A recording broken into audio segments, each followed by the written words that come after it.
Guys, this is Dr. Laura Conover, and today I thought I would show you all the different ways you can connect to the earth outside and get grounded besides the generic go out barefoot and touch the grass. Everybody pretty much knows if you're walking barefoot on the grass, if you're touching the dirt, if you're on the beach touching sand, you're grounded. But there's so many other ways to connect to the earth, and I thought I'd demonstrate it for you today.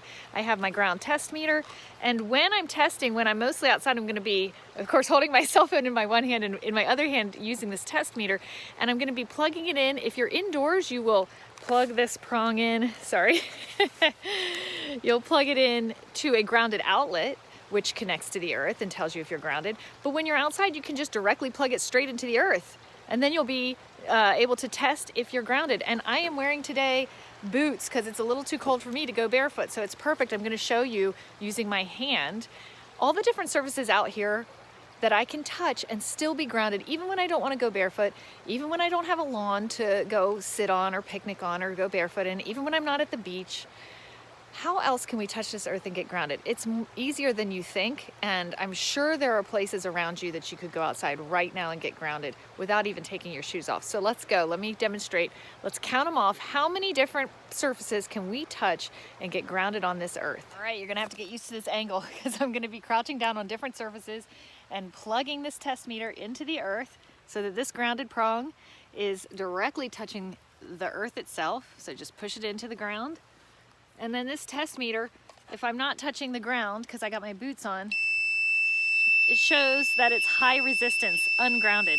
But now, if I'm going to use these bare fingers to touch gravel, you see that it's a green light and the tone stops and it's showing that I'm grounded. So gravel, check, grounded. Okay, here's another one for you. How about a leaf, a fern? Grounded. Moss on a tree, let's test. Ungrounded, grounded. So moss is a check. What if you have a beautiful walkway made out of slate like this one? Or if you have tile, same thing.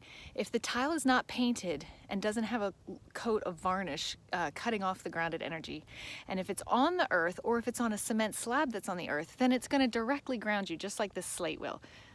Ungrounded, grounded. So yep, that slate and that tile, it's gonna ground you. So what if you have a sidewalk, like this beautiful path?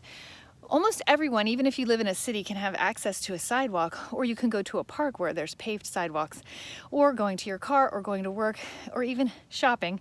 There's usually a sidewalk that you can touch. Ideally, you'd have bare feet, but it's too cold for me, so I have my boots on. So let's test. Touching the earth, high resistance, but now grounded. So yep, those sidewalks will ground you. Okay, here's a fun one. I'm inside, so I have my ground test meter plugged into a grounded outlet this time, and I am in an enclosure that has a cement floor. Now it's painted, but there are areas of the cement that aren't painted and are exposed. So let's touch one of those areas and see, even if I'm indoors, if I'm on a cement slab, like for example in your garage or in your basement, am I grounded? Let's try. I'm ungrounded, because I got my boots on, and I'm grounded. Even though there's a little bit of paint, there's some areas that are chipped away. So anytime you touch cement, a cement slab, whether that's your garage, I'm grounded all the time in the winter in my garage where it's sheltered and protected and I have a little space heater so I'm warm, but I can directly touch the earth just by standing on the cement of my garage. But if your entire home is on a cement slab, or if your basement is cement, or in your office building, if you can go down, or your parking garage is cement on the ground, you can be grounded the whole time just touching that directly. Okay, a lot of people have pavers, like a pathway like that. Can you think of a place going up to your apartment or out to where your car's parked or to work or in a park? If you've got a paver like that, are you grounded? Ungrounded? Grounded. Okay, what if you have some brick outside? Maybe you have a pathway like this one that's brick leading up to your home. Let's test. Am I grounded? Yep.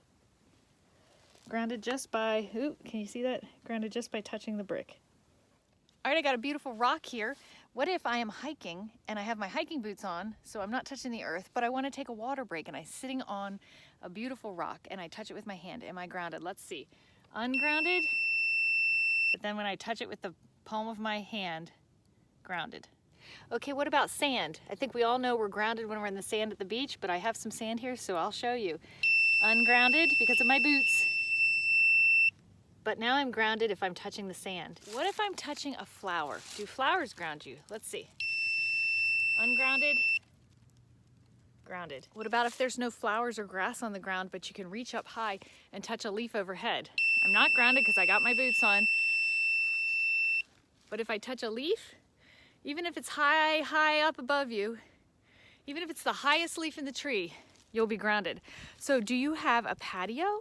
Maybe you live in an a second or third floor apartment, but there's actually a rooted tree that's tall enough that you can touch it when you're out on your balcony. Any leaf on any grounded rooted tree is gonna ground you. Okay, pretty much everyone knows that if you're barefoot on grass, you're grounded, so grass will ground you. But what about other things that grow out of the earth? What about just weeds, underbrush? Am I grounded if I touch things other than grass? Ungrounded, grounded.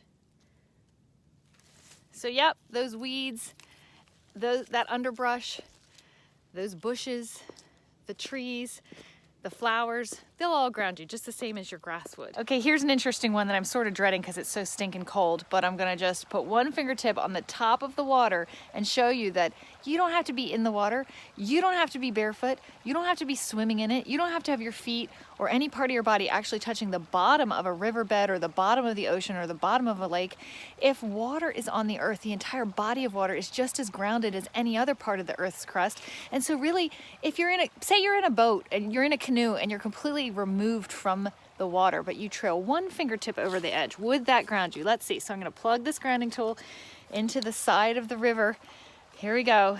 So this is high, which means high resistance. Okay means grounded, but low means like no resistance. So you can see it hop through the okay down to the low because you are so connected to the earth that there is no difference between your body and the earth. You are completely equal in potential to the earth.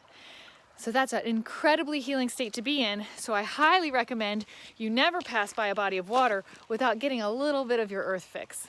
I'm so glad you saw how highly conductive water was and how that really placed us as so strongly grounded there was no resistance between our body and the earth.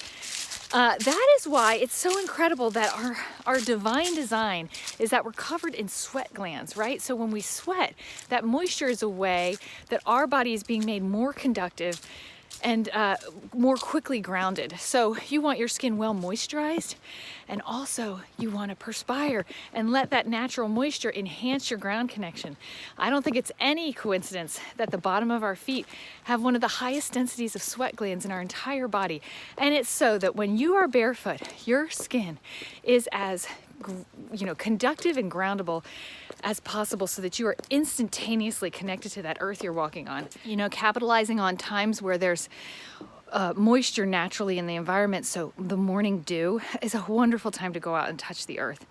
And after a rain or during a rain, if it's safe to be out and there's no lightning and no thunder, being outside in the rain is just as good as swimming all the way completely immersed in the ocean. So there you have it.